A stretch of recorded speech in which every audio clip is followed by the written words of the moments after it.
Welcome to another episode of Threads of Enlightenment. As usual, we welcome our guests, and it is with honor and it is with gratitude that we accept the invitation because we know that they have trusted us with their energy, with their time, with those things that are precious to come and intertwined with us. Doc, we want to thank you for coming to Threads of Enlightenment. We truly appreciate your presence. Thank you so much.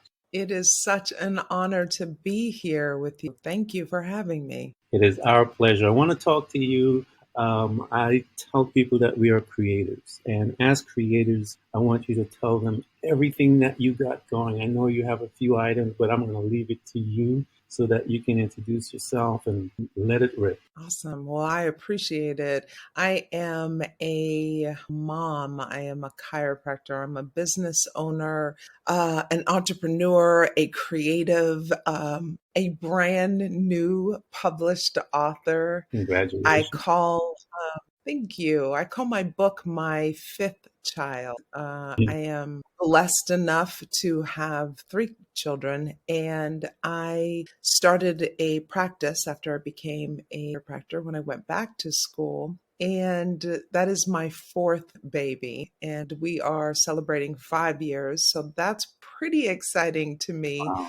and entering into the entrepreneur space and becoming a business owner, an employer, and all the ways for which that you sort of navigate around that. And in 2020, I started a podcast, and that journey was Nice. a lot of fun. And I think that it just gave me an opportunity to take my already incredibly curious, would say, personality and invite guests to the show because I just wanted to know, I wanted to talk about success and mindset Yes. and entrepreneurship and what does that mean to create and live the life that you want to live and design it intentionally. Yes. And I wanted to ask people, because I was super curious, and I figured if I invited you to my show that it was understood that you had to answer all my questions.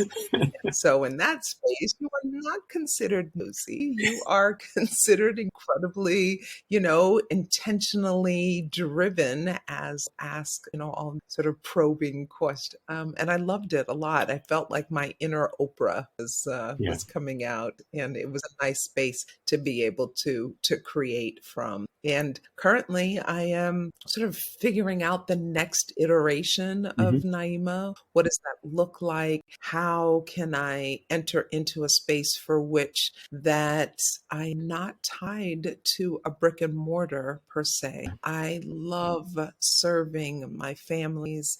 I have a family wellness practice and I really enjoy it. And I can also feel the pull, like it is necessary to expand, grow in places, quite honestly, if I'm 100% transparent, they absolutely scare me to my core. That's beautiful. And the thing that I remember the most about, learning from very successful entrepreneurs is that if your dreams do not scare you, you are not living to even a fraction of your own potential. Yes. And Reverend Michael Beckwith is a great teacher of mine. And the thing that I remember most days is something he would say very frequent, and that is pain pushes you until your vision pulls you. Wow. And Yes. what I am doing my very, very best is to embrace the fact that my vision is in fact pulling. What he never said was that when your vision pulls you, that it is going to be this joyful, comfortable ride. For which it is not right now. It is definitely expanding in all of the super stretchy ways. That is beautiful. We'll see. That is beautiful. I think that's life, though. That's living in my mind because it expands you. It makes you go in to find out how deep you truly are. And each level that we experience, we find out that, wait a minute, there's even more there that I can enjoy and get a chance to experience. So you're in a beautiful space. You're in that creative juice, as they say. And I always tell people when God showed up, he saw this big mess. Doc, he saw this big, beautiful mess. And he says, you know what I need before I start doing anything? I need some light. And he said, let there be light. So I always tell people, when you're expanding, be specific, because that's where you and I kind of linger, because we don't know what we want to do. But once we find out and we can define it within our dreams, within our vision, we then become this powerful force that can now send and release that word to cause light to come. I want you to talk to me about your childhood, Doc. I always say to people that you and I are, we call it family, but I call it the lab. We have these two scientists really putting these things together. They are coming from different training, as they say. They are traumatized differently, but yet they are in love and they want to create something beautiful. And here you are. Talk to me about that program when they started that. Frame that. I'm going to start from the end and work backwards for just a moment, sort of give this context. When I was 49, I had an entire emotional meltdown over the end of a relationship. And what I could not figure out is, having accomplished all of these things, parented 3 successful children, went back to school, graduate school, no less, became a doctor of chiropractic as a full-grown adult with dogs and houses and husbands and all the things, and survived the death of both of my parents, and finished school and survived an end of a 22-year marriage, and opened a business and managed these employees, and then kept a business afloat, during some really, really tough times. And then I had a meltdown of a relationship that was no more than 3 months. And yet I thought that this was the, sort of forever guy. And I was incapable of taking another step forward. And in those very dark moments, I had to ask myself, like, why would it be this difficult? And because all of it seemed very nonsensical to me, and because I didn't have the answers, I could not sort of come to my own rescue. Mm-hmm. And so I enlisted an amazing therapist. And on that therapeutic journey is when I figured out that my adult self was making decisions from my childhood traumas. And what I learned was that essentially, we think that we sort of overcome the experiences in our childhood. But not if you're me and you spend the majority of your life sweeping things under the rug. So eventually it's going to rear its ugly head, and it's going to reveal all of the decisions that you gave meaning to based off of experiences that you had. And it then is going to present itself in a way for which that you cannot ignore it. Yeah.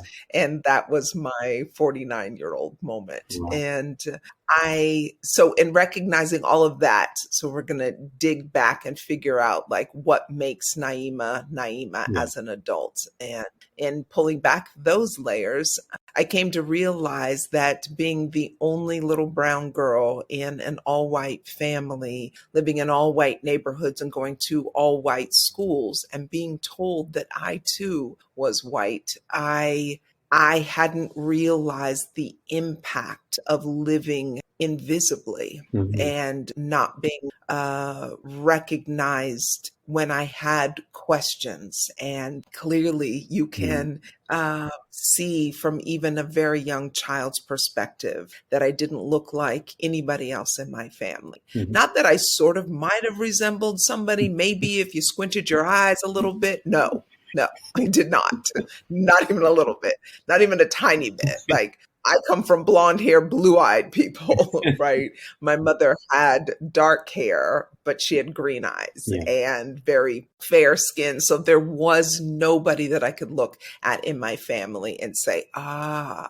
this is where I find myself. This is how I identify myself. And so Yeah. I lived with that sort of unsettling, just never fit in sort of feeling ever since I can never remember. And I unfortunately had the experience of having an older sibling that had her own things to work out Yeah. on this time around for her. And she was very angry. Now, I wouldn't have said any of this and understood any of this when I was 3, 4, 5. Yeah. But I was her target for her anger. And Yeah. so because that existed and that was ever present, I only ever wanted her to love me and, accept me and really just want to be with me. And so I followed her everywhere. And she was not a nice person. And so I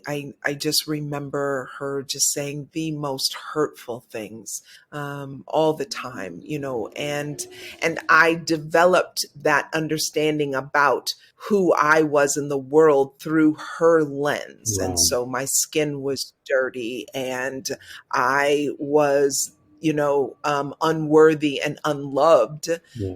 and that people would abandon me. So she would say that my family would leave me in the middle of the night, and when I'd wake up in the morning, they'd all be gone, sort of Wow. thing. And so that sticks with you, and so you've got to go back and figure out, how does that then affect, what were those decisions that I made then that are now affecting how I'm showing up in the world as a full-grown person. Yeah, that's a tough space to be. That word "abandon," that is such a final word.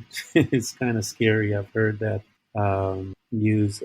I have several granddaughters, and my eldest granddaughter will say that word and said, "I would never do that because I understand the emotional trauma that that word brings with it." When used in the context towards someone, leveled towards an individual. I find that word very instructive in a way when used towards an individual. So I've heard it many times. That's a space for a young girl to be. I could see her being a lone space because that person had no one that looks like her and wants to comfort her.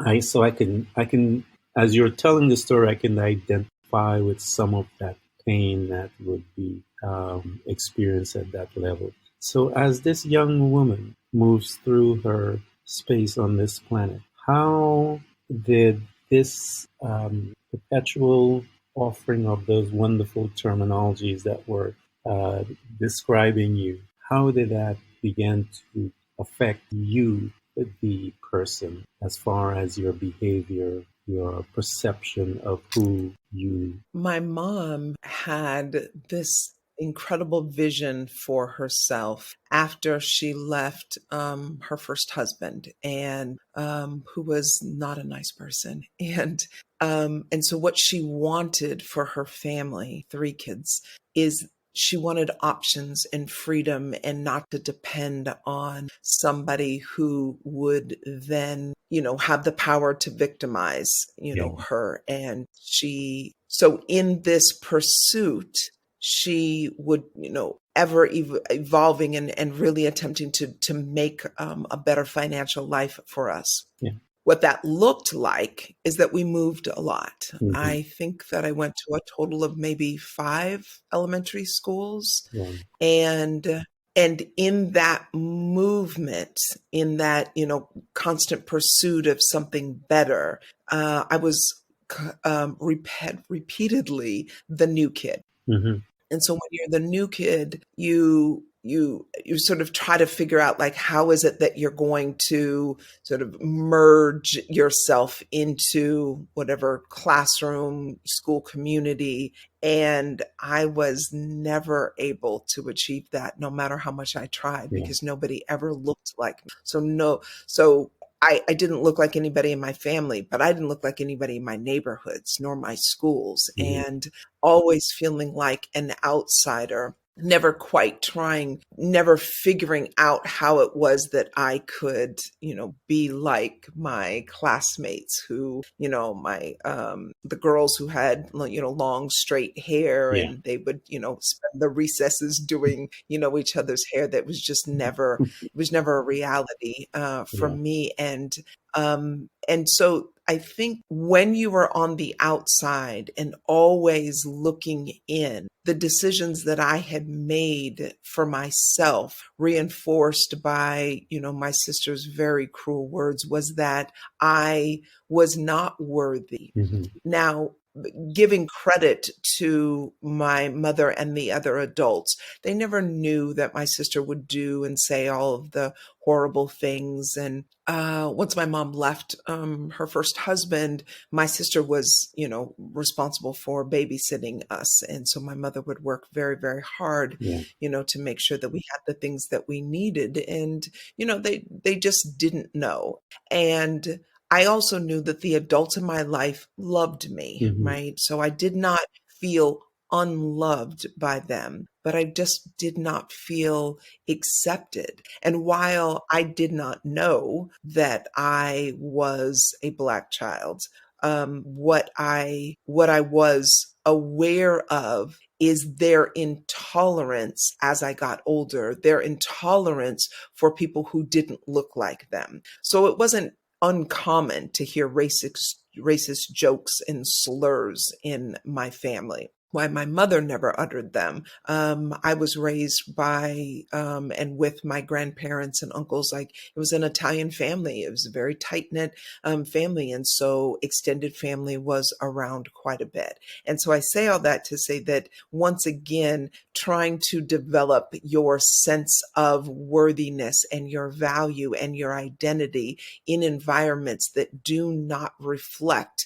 your physical appearance, and understanding that people who do not look like your family and your schoolmates are then deemed less than, Yeah. was really challenging. And it wasn't until the lie was finally revealed when I was nearly 18 did that then become a new pursuit in my life. Wow, that is a tough place to be. That is so. See, that's where strength comes from. That's you have to. I tell people, when you look at a person and you can, strength can be seen, weakness can be seen, and when you see a person that have gone through and you can witness that strength as you're telling your story, you can then look back and see where it came from and how you obtain your strength. So here you are, this 18-year-old young, and this newfound stuff is beginning. Talk to me about how did you perceive the world from that lens? I think that initially it was disbelief, Mm-hmm. shock, and this ever present question, right? What does this Mm-hmm. mean? How do I show up in the world?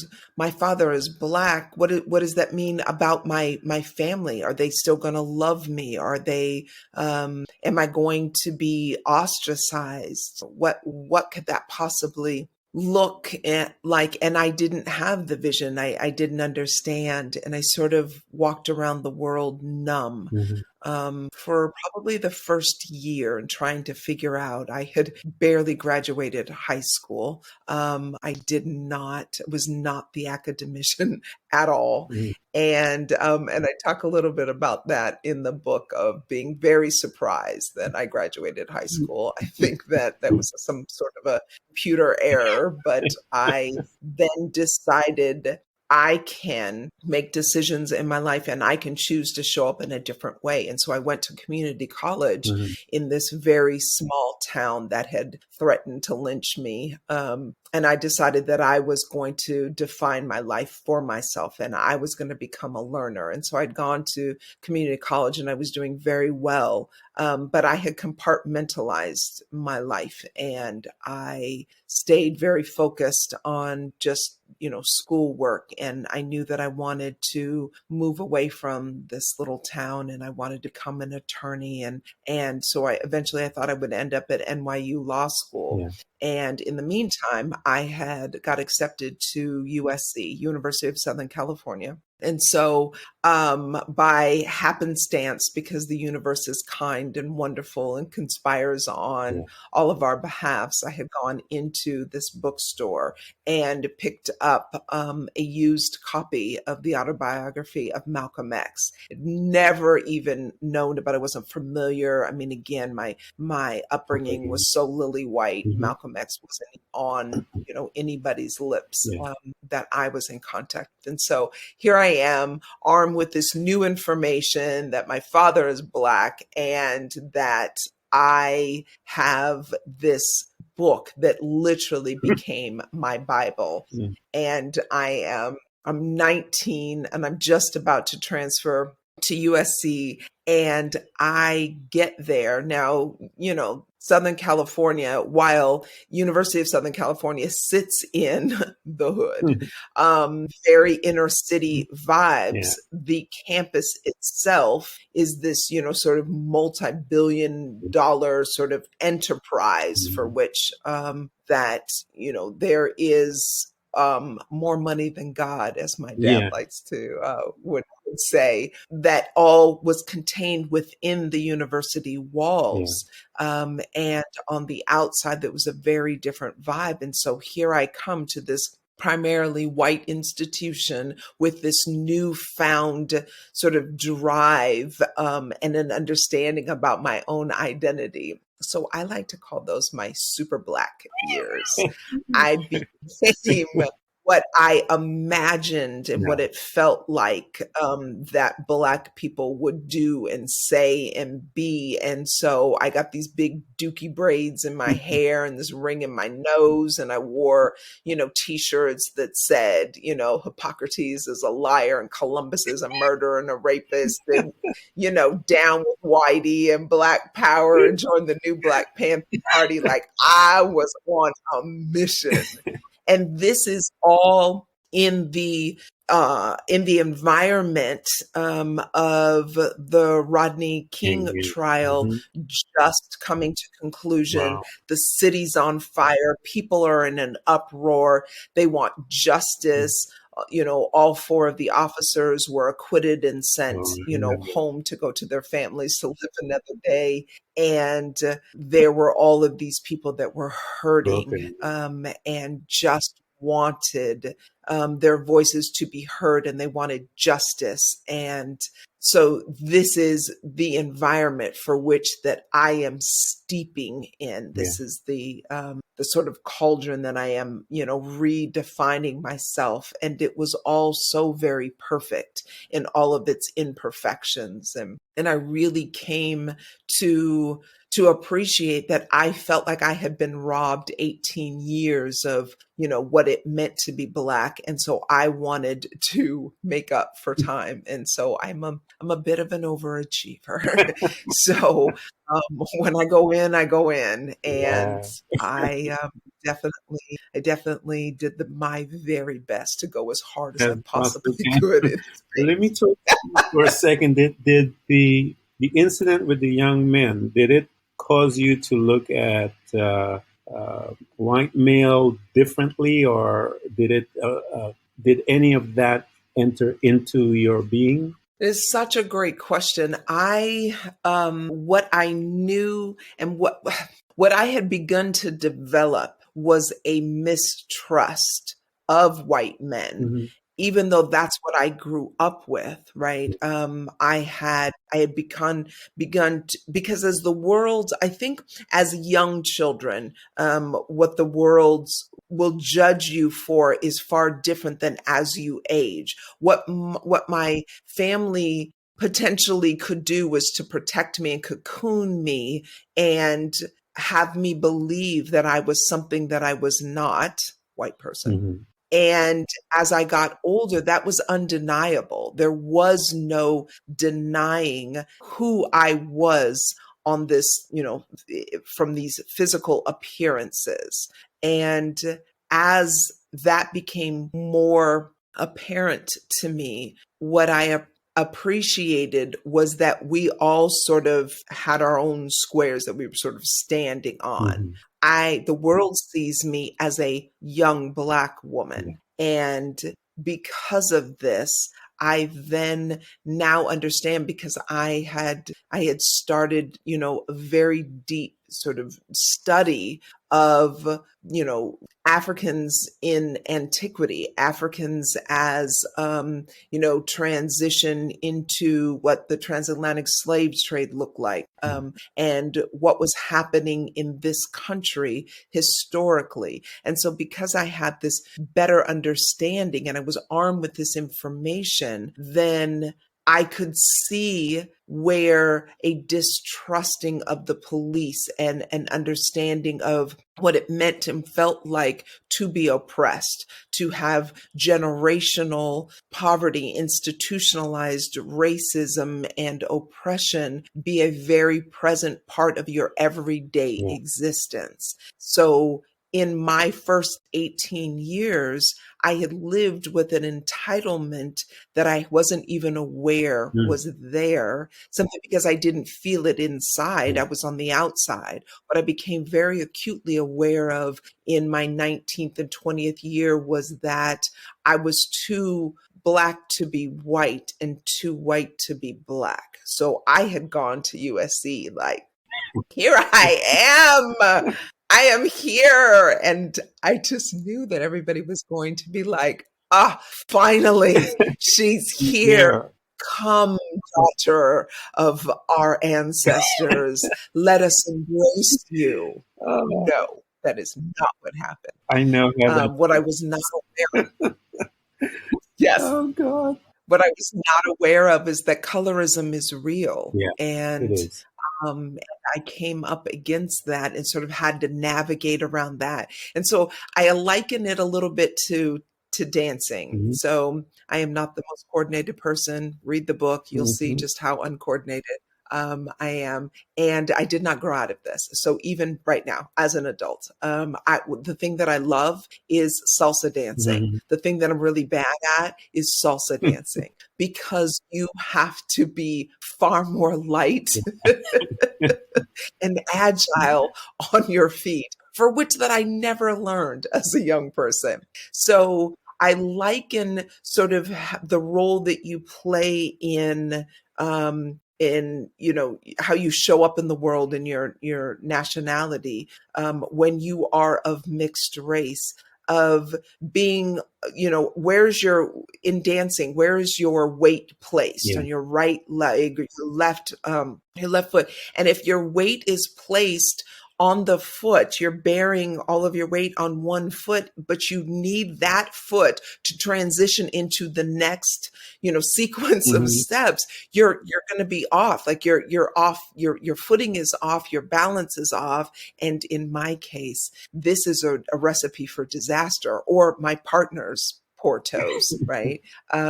And that's what I felt like when I went to USC. I felt like all of my weight was on my right foot, and I'm ready to go. And we're off to the races, and people are going to embrace me. And this is going to be a phenomenal. And, I am, every Black woman.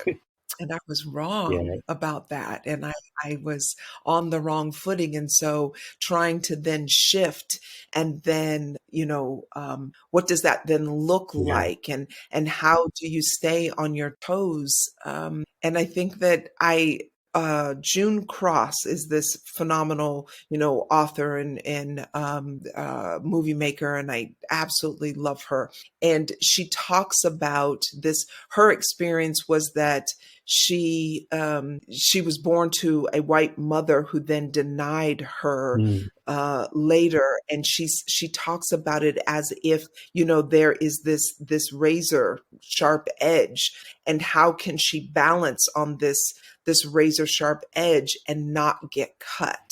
And at that point in my life, I wasn't there. I felt like I was constantly being re-injured emotionally, because I felt like wow, I want to be part of this community so bad. And I would hear the other girls in the Black Student Union meeting saying, who she thinks she is. She knows she ain't really Black. And it would be so Yeah. hurtful to me. And then I think ultimately I just decided that it would be a really good idea to just start sweeping all of that stuff under the rug and just being aloof and pretending that, it didn't bother. And that's sort of, this idea of how we build protective walls Was. Yeah. around our hearts and our Yeah. consciousness is ultimately the thing that I think that prevents us from being and living to our fullest Yes. potential, Exactly. because we've got all these walls and veils erected. I agree with you. I was accused of being white as well within my race. I remember one time, Mm, I've because I'm from British Guiana, so and I don't know. I've had this discussion with so many people that in my culture, my president and my prime ministers and everyone was black. So I've never really had an identity issue, and I think I was worse than you because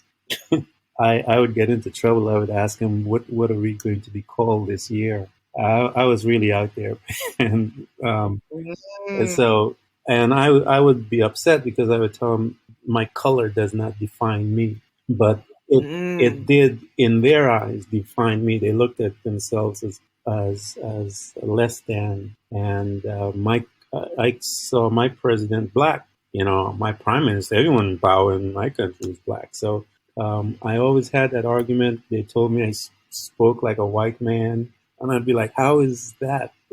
What does a white man?"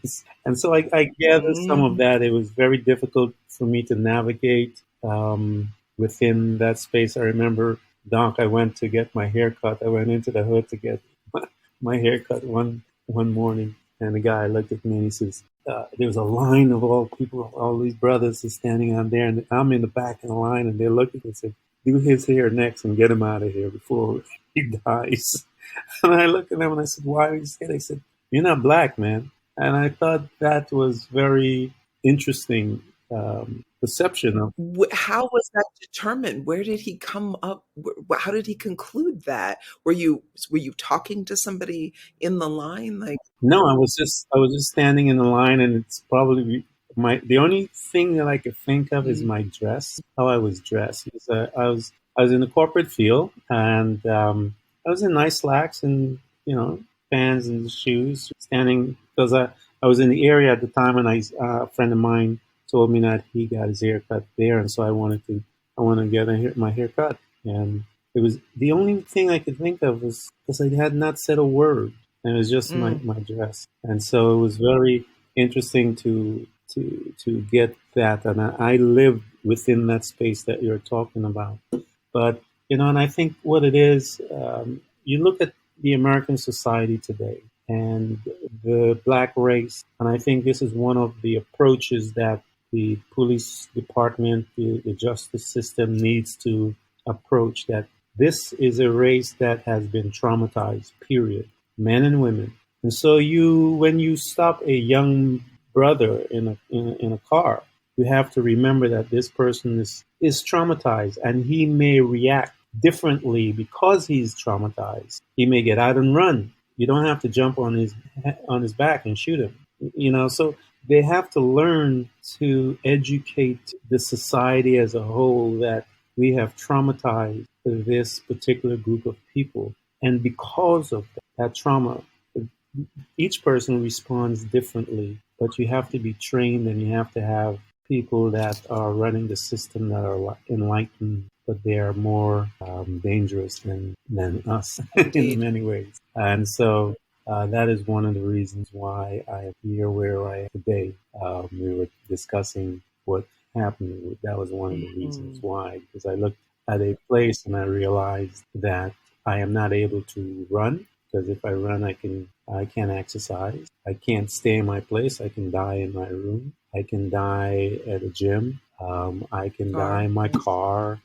I I can die anywhere. I could die walking. And so I realized that the message that is being sent to us is very loud and clear. And so I was like, yeah, life is precious. And so that is some of the thinking that went into what I did. But here you are, you've gone through so much. You've gone through your Angela Davis period, as far as when you were exposed, you walk in, and the rejection from peers. And as you began to create these walls to manage those rejections, how did that navigate? And after you get out of college, now that as this woman now, you're out, you got your degree, and you are now about to function in another aspect of life, relationships and all of these different. How did you manage within all of? How did you exist? Because I met my husband my junior year at Southern California, I had this very conscious choice that I was making. I had dated one white man when I was still in Arizona, right before I had gone to USC, and it was very sort of unplanned. It was an introduction, a friend of a brother of a friend, and I was very surprised by the mutual attraction. And would I call it mutual? Okay, if we're 100% honest, because he's not listening. I was very surprised that he was attracted to me. I thought he was a nice guy. And it just never had been my experience up until then. And so I'm 19 and this guy, I'm just like, holy cow, this white guy likes me. And so I was very surprised by that. And ultimately, I ended that relationship because I knew in my heart that I wanted to be a mom at some point and that I would never put my children in the position that I was raised in, that my children will be raised Black. And in order to be raised Black and know that they were Black and to have pride at who they were and a passion for being exactly who they were and not trying to be somebody else, then it would mean that I would need to marry a Black man. And who I was physically attracted to was more melanated Black men. And so when I met my husband in my junior year, I was 100% clear that this was the right choice to make in terms of partners. And he was an amazing human being. He's still an amazing human being. And I was very clear about that. And so I was racing, my final semester, I was racing, having a baby. We had gotten, we were starting a family, and I was racing, having our first child with, completing my finals. And so there was, this moment, for which that life was, changing very rapidly in my senior year and concluding and, going into the next phase. And while it was super early, like I had every intention that what I was going to do was, to go on to law school before I met my husband. And what I had ultimately decided was that I had become so discontent with what I was perceiving from my perspective, the legal system, and just how horrible and heinous, the outcomes were for the people that were in my now community in South Central Los Angeles. And I didn't want anything to do with what I deemed as the white man system. And I thought that I would just perpetuate a system for which that I did not believe in. And I did not want to participate in the growing prison industrial complex and, turning, imprisonment into a different form of slavery. I just didn't want to participate. I did not imagine that I could use it at that time for good, that I could be a change agent within the system. Because I didn't believe it, I wanted out. And I hadn't really decided what that looked like for me. And then, we find ourselves pregnant, and my entire focus changed. And the moment I met that little boy, I decided all I wanted to be was a mom. And so because I was hyper focused on becoming the best at this new role of motherhood, what I ultimately attracted was probably the most phenomenal friend groups, that we are still friends, today, almost 30 years later. Mhm. And the thing that I cherish the most is every friend that I collected during this time were all other equally convicted Black women and mothers who were committed to, raising the best, healthiest, most conscious Black children. And so I grew up essentially because I was only 23. So I grew up with these other young Black mothers, and we were all sort of redefining ourselves because we all had come from different backgrounds, and motherhood was brand new to all of us, and so that was incredible. Yeah. And I didn't spend any time focusing on nor sharing with anybody about my growing up story. For all intents and purposes, these women thought that, I grew up in a Black family. I didn't talk about it. And that was the part Mhm. of the things that I had swept under the rug. And so when I spent time with my white family, I was, in that environment. But when I was in LA, in, my Yeah. family and around meaning my husband, my child, and our chosen friends, we were all these very conscious, Black young, collective of families. And so that was a Mhm. complete separate life. And so I had this sort of diverging lives, and I didn't know really how to sort of meld those two together. And so I kept them separate for a very long time. But the whole time in my mind, that is, and sort of they were independent of each other, in Yeah. many ways. But ultimately, they had to make a reemergence, and sort of converge because I was having a difficult time, years later. Like, how do I Yeah. bring these two worlds together? And I don't know that I ever truly figured it out, simply because I think that you and I are both aware that there is a thing called white entitlement, and there is this sort of unconsciousness about being in the majority class and having your dominant Mhm. story be the narrative for which that all other things are based, as if it is very central to life and everything else is sort of subsequent, right? And because of that, that was sort of challenging to me because my family and I didn't agree on very basic, fundamental values and beliefs that I now held. And so that was sort of really Yeah. interesting. And you just navigate around it the best that you can, to use June Cross's words, without getting cut. How did you now, as you learn, you've gotten your kids and so forth, and you're moving through that aspect of life? When did you have your visitation as to, okay, now, was it at your 49th incident when you were called upon to look deep as to how the heck did this happen to me in such a short time? We just knew each other. Was that your time of visitation for you, for your personal digging in to find the dark space? Was that incident, or did you have something before It that? was actually the catalyst. I would agree that yes, that moment of lying on the floor in my practice, paralyzed from fear. And what does it mean when somebody walks out on you? That level of abandonment had reached down, literally what it felt like Yeah, is into my soul. It was on a very cellular yeah, level. It was the catalyst that then began the unfolding of, how do I heal from that place.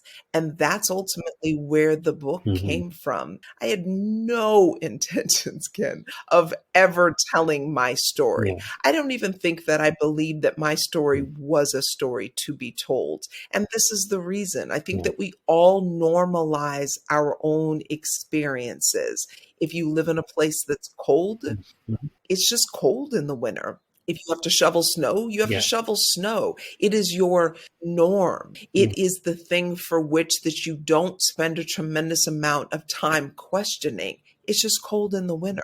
And so what I Yeah. believe is that I Mm-hmm. simply normalized my life experience as my normal. And because I didn't think that it was unique, I would not have said that this was a story that needed to be told. And yet, through therapy, I understood that who I had become was because of my experiences, much like all of us.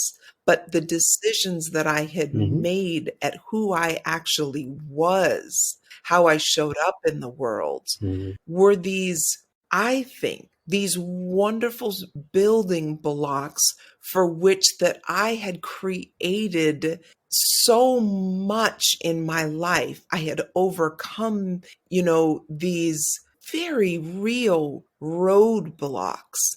And because I had Yeah. managed to succeed in spite of the trauma, because I had managed to Mm-hmm. find success and love and achievement given my experiences, I decided that I wanted to live on top of my story from that place and not under my story. I wasn't interested in becoming Yeah. and being a victim. And so that's what I believed for a very long time, that if you told your story and said it in a way that, oftentimes you hear people who have suffered an illness, they'll say, I am a breast cancer survivor.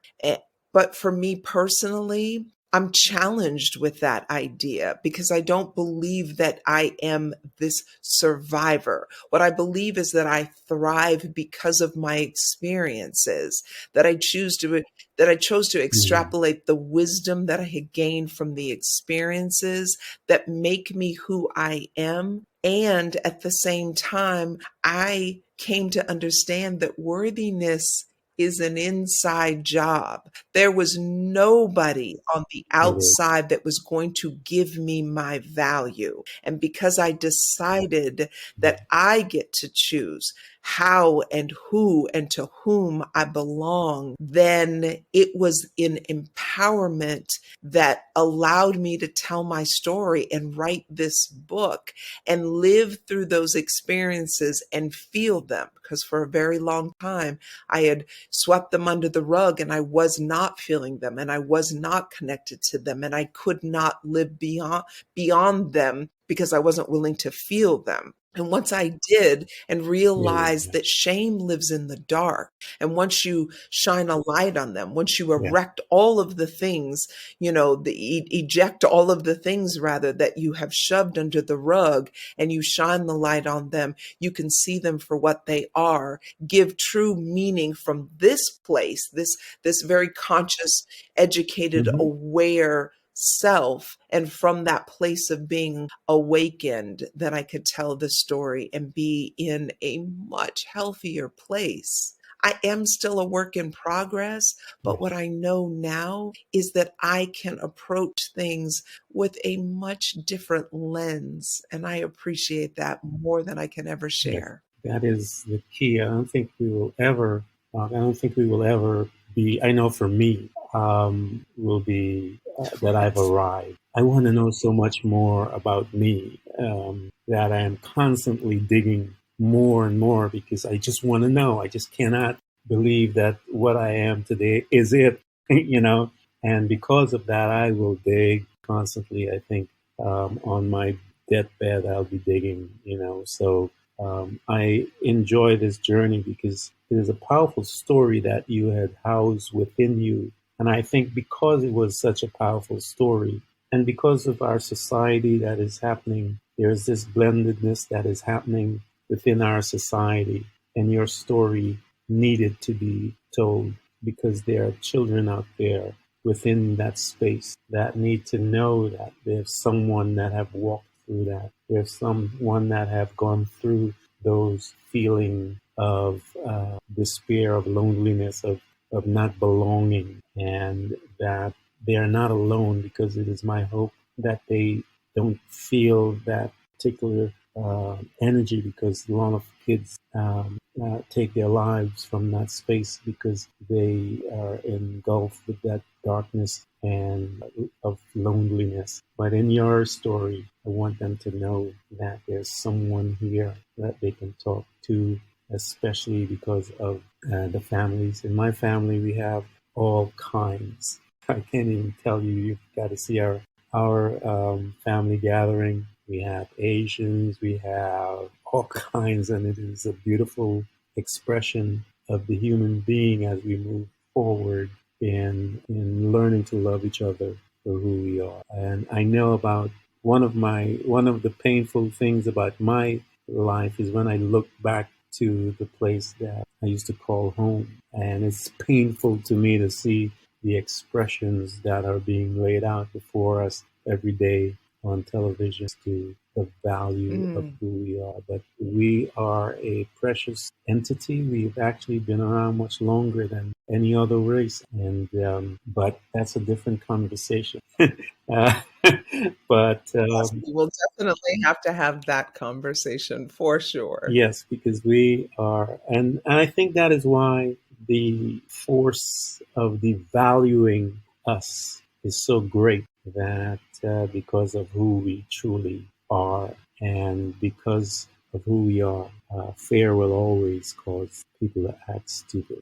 Anyway, but Yes, would 100% agree you know, that there is this sort of unfortunate experience, an expression of fear that it is so unnecessary, yeah, but certainly that it's this idea that there is a scarcity in this very abundant universe. And that's unfortunate, because yeah, if you come from that mindset and a belief in a there is no such limited thing. amount of resources and Yeah. blessings and opportunities, then of course your agenda is going to be prioritized completely different than somebody who has a belief of abundance and prosperity for all. Those of you who are listening to this conversation, I need you to purchase Mark's book. Give it to people, give it to those that need it, that are in this situation.